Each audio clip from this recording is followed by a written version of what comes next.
of violence across the capital. Like, comment, subscribe, man. Follow the kick. We lit. 8 people in here right now.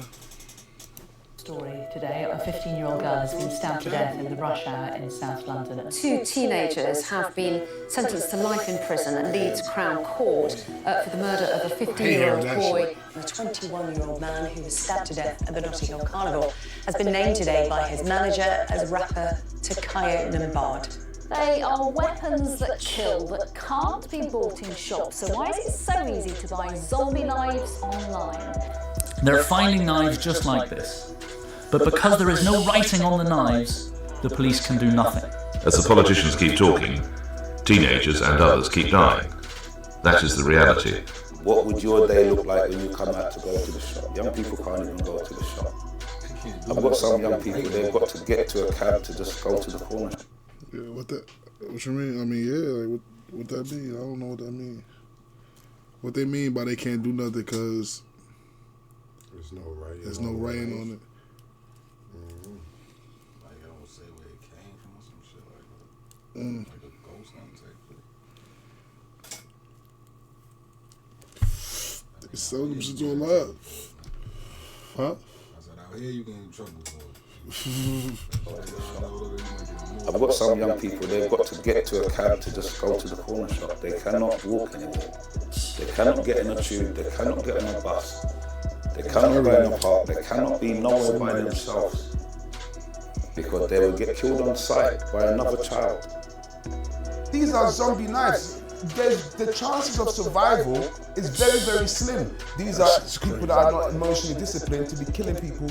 Them shit's crazy, I ain't gonna lie. They crazy. I just seen that shit in a movie. That's not a knife, that's a fucking sword, nigga. This is a zombie. That's a baby sword, nigga. That shit tear down the bed. For what reason?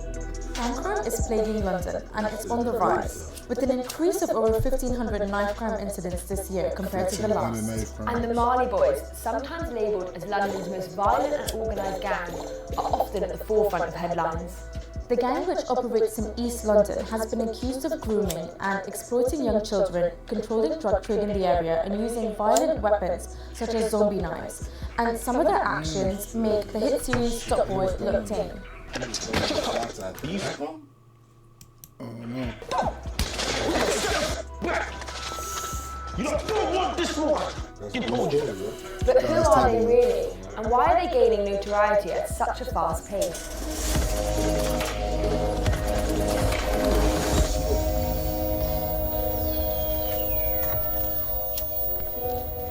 16 of the 80 homicides in the capital. I'm not gonna lie, I said that from the first time I started watching anything that had to do with UK, like the documentaries.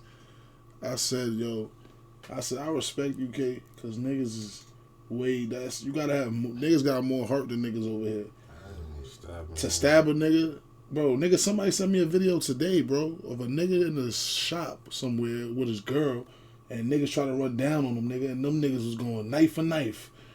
Like, he got them niggas out of there. The nigga was dolo. It was like 2 of them. He was like, I'm like, oh nah. Somebody sent me that shit earlier. I was like, nah, these niggas poking each other? Yeah, they wasn't poking. They was like backing up, like, like weaving and shit. Yeah, I'm gonna send it to you. Them niggas was jousting. Yeah, nah, but they had to they got up out of there though. Nigga got up out of there. I ain't gonna lie, That's what I'm saying. With a knife, is like with a gun, nigga, you could close your eyes and start shooting at niggas and shit. With a knife, you got cause nigga, you run up on a nigga you got a knife. You run up on a nigga, he got a knife. Now it's whoever on that gonna win. Yeah, whoever on that gonna win. You feel me? It ain't like a gun, nigga. You can run up on a nigga, boom, and just run. Get up out of there. You gotta shuffle, nigga. You gotta, I respect that. I ain't gonna lie. So far this year have been teenagers. Last year, 99 young people under 25 were murdered with a knife or sharp object in the 12 months to March 2022. 13 of those were aged under 16. One of the most prominent and reportedly business-driven gangs in London is the Marley Boys, based in Walthamstow and Leighton. According to Trident, they're responsible for 7 murders in 3 years or less, that we know of. That we know of. News outlets tend to paint them as a small group of young people who have fled war-torn Somalia and settled in the UK. But through investigating further, we have found that the group is ethnically diverse. There are over 200 people of a wide range of ages associated with the group.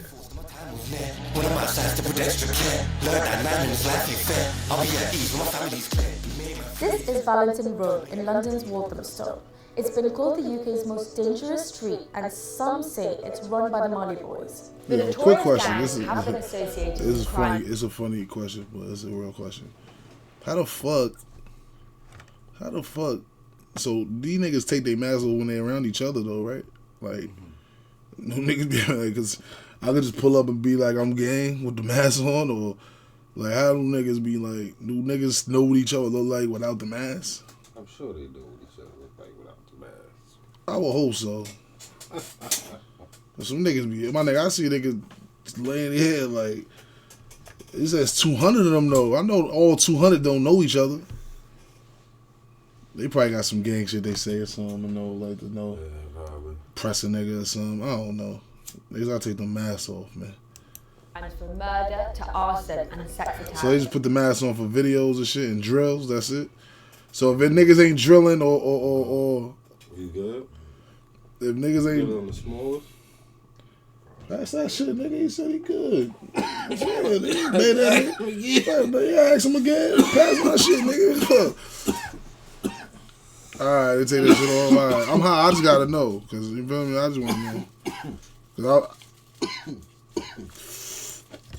The latest alleged ringleader, who is Hamza al-Haq, is currently serving life behind bars for double murder.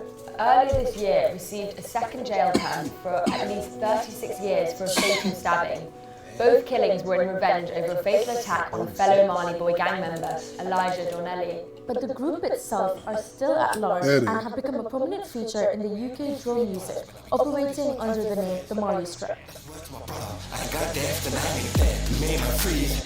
But while the music seems to glorify a violent lifestyle and trivialise fatal crime, a lot of members say that characterisation is unfair, and many of them want to get out, but can't and don't know how. 3/4 of the boroughs in London with the highest levels of violent offending are also in the top 10 most deprived. Those same areas also have higher proportions of children under 20 living in poverty than the London average.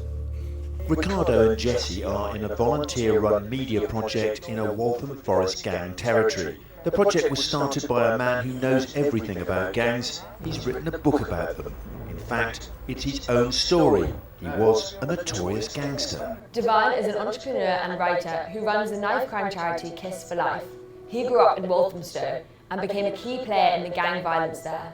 He even went to school with some of the Mali boys. He spoke to us about why so many people who are young are becoming involved in conflict. I was about 13 when I originally got involved in a downward spiral or the gang life, if you'd put it that way.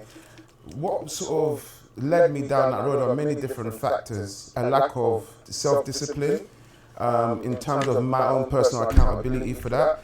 But in terms of a bigger picture, it was the influences around me that sort of led me down that road. I was born in the UK, moved to Ghana when I was 2, I came back when I was 7, and when I came, the environment was completely a different environment to me in terms of, trying to create a self-belief. We was in an environment where a lot of young people, you could just be bullied or you can be picked on just by being a certain, like not being in the in crowd or something like that. And then when you realize that you're fed and people sort of do as you say, you realize you can then capitalize off that and go into things that can make you money. And doing that, you realize you're now spiraling into a very aggressive, violent road. So I wanted cars, I wanted jewelry, I wanted all these things. I ran, nigga. And when I realized after going through that journey and having all these things, I still did not feel like I was a valuable person to society because I was going to certain environments. Some of my friends, I would go to school, colleges, universities, and I think that the minute I realized my self-value, everything around me just like, it's just like being in a toxic relationship and you wake up one day and say, enough is enough, this is not for me. Imagine a 13-year-old kid, you live in an area like Tottenham, yeah?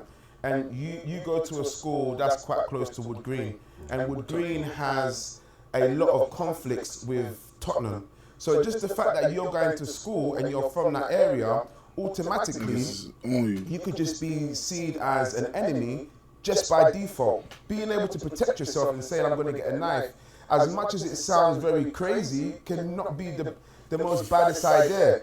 Now, people carrying knives, it now puts you in a position where you could easily become the perpetrator. I've seen in a lot of the work I do in colleges and universities all across England, with my organisation Kids for Life, we realised there's a lot of people that ended up in issues that they became the ones stabbing or killing someone, but essentially they saw themselves as a victim, and having to carry a knife was a way to protect themselves.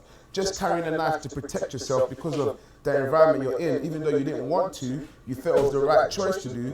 Now you're in a position where you've ended up stabbing up someone because you're angry, you know what I mean? And it happens literally every single day. It's a recipe for disaster.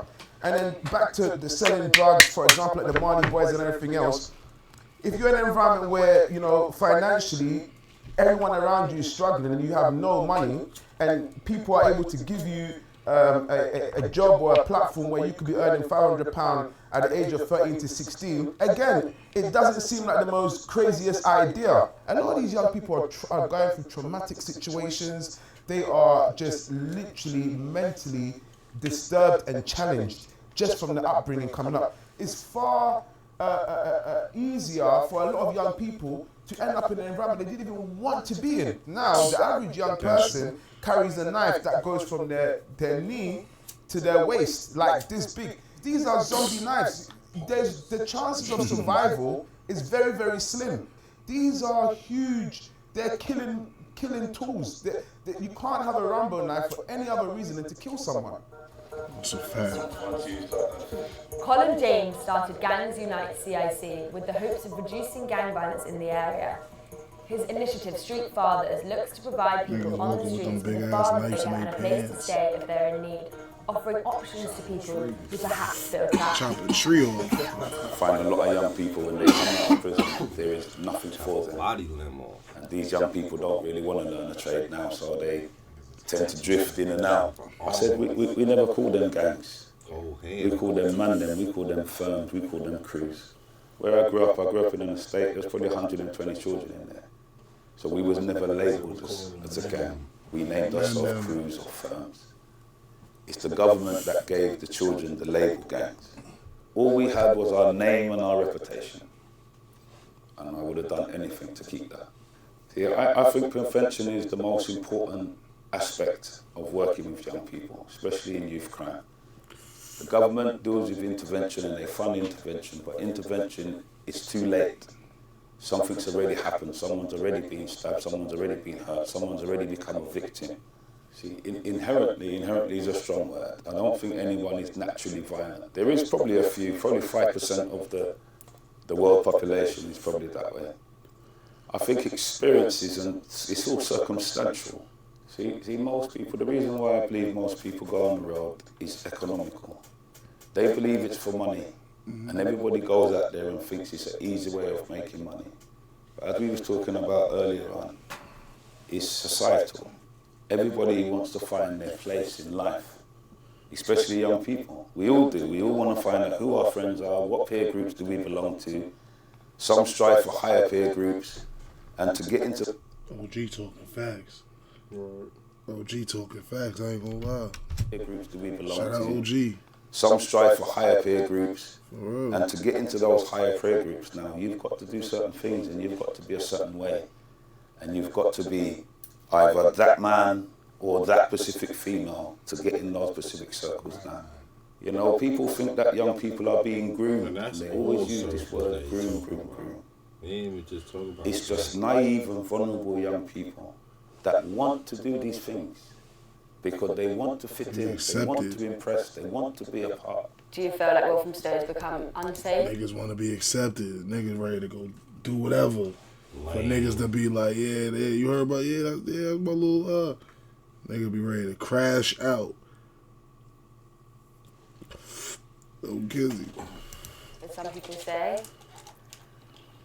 And Walthamstow is just like any other area. Every area is safe until young people out there. It's unsafe and it's only dangerous for young people. But when a 14-year-old boy like Jaden gets killed, it's nothing. He got killed in a mistaken identity.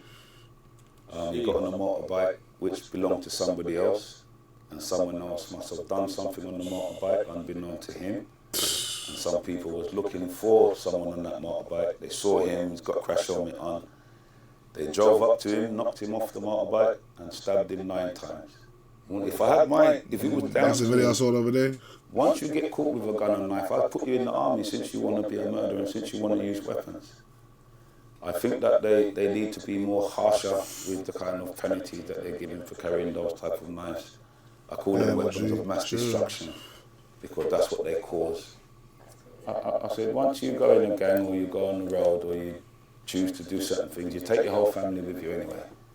And the way that it deals with now, if I can't get you, I'm gonna get your sister, I'm gonna get your brother, I'm gonna get your mum, and this is how they're thinking. So once you decide to go on the road and get ups and enemies, you're taking your whole family with you, and they just don't understand. Professor Andrew Whittaker of London South. You heard my nigga what AB said. AB said, I'm trying to find a spot to. You see me? Like, yeah, bro. Niggas ain't playing fair. Stay out the field, man. Bank University, who wrote a report focusing on gang. You ain't gotta be in the field.